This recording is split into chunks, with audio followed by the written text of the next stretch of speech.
এফালে সগুনমাৰী গাঁও পঞ্চায়তত 3.0 অৰুণোদয় আঁচনি কোন হিতাধিকাৰী অগ্ৰাধিকাৰে পাব সেই মৰ্মে আজি পঞ্চায়তখনৰ লোকপ্ৰিয় হাইস্কুল খেলপথাৰত সজাগতামূলক সভা অনুষ্ঠিত হয়। আনফালে সজাগতামূলক সভাস্থলীতে এগৰাকী বিজেপি প্ৰাক্তন মণ্ডল প্ৰেছিডেণ্টৰ অভিযোগ পঞ্চায়তখনত 3.0 অৰুণোদয় আঁচনিৰ হিতাধিকাৰী বাছনিৰ ক্ষেত্ৰত বিজেপিৰ এজন সদস্য বাছনি কমিটিত অন্তৰ্ভুক্ত নথকাৰ অভিযোগ নাইৰালগা ব্লকৰ প্ৰাক্তন মণ্ডল প্ৰেছিডেণ্ট মইনুল হকৰ। Bureau report Arunodoy Assam. আমার বিজেপির মানুষ এটাও জানা নাই, বিজেপির মানুষক এটা খবর দেওয়া নাই।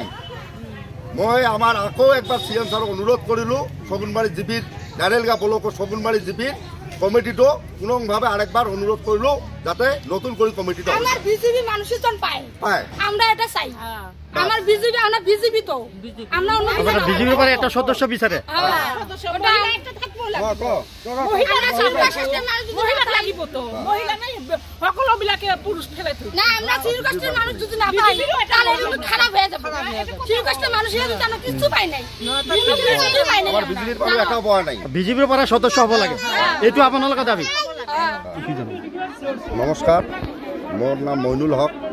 মই আজি 14 বছৰ পৰা বিজেপি কৰি আছোঁ, এক্স নাইৰালগা মণ্ডল প্ৰেছিডেণ্ট হিচাপত মোৰ কথাখিনি মই কওঁ। আজি যে গাঁও সভা পাতিছে এই গাঁও সভাৰ বিষয়ে মই একো নাজানো। সগুনবাড়ি জিপিত যে গাঁও সভাখন পাতিছে মই একো নাজানো। তা এই কাৰণত মোৰ নাজানা কাৰণ মোক খবৰটা দিয়া নাই।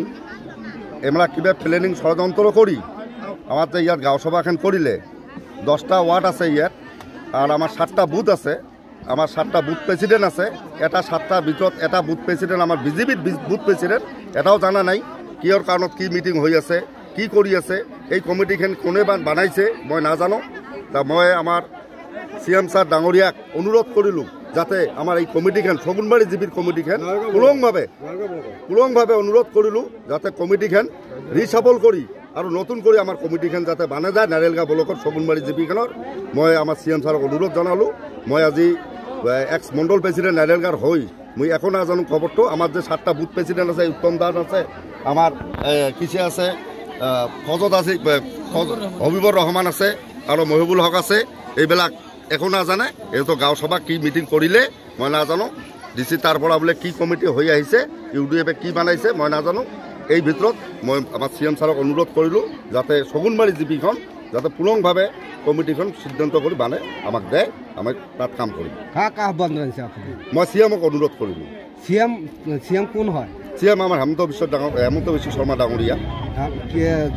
কি অৰুণোদয় যিটো কমিটি সদস্য বিজেপি বঞ্চিত হৈ আছে নেকি? হ্যাঁ, এই সগুনবাড়ি জিপিখন বঞ্চিত হৈ আছে, সদস্য নাই, সদস্য এটা সদস্য দেওয়া নাই। তাক আহ্বান জনাইছে যে অতি সোনকালে বিজেপিৰ সদস্য সগুনবাড়ি জিপিখনত দেওয়া লাগে বুলি। ঠিক আছে।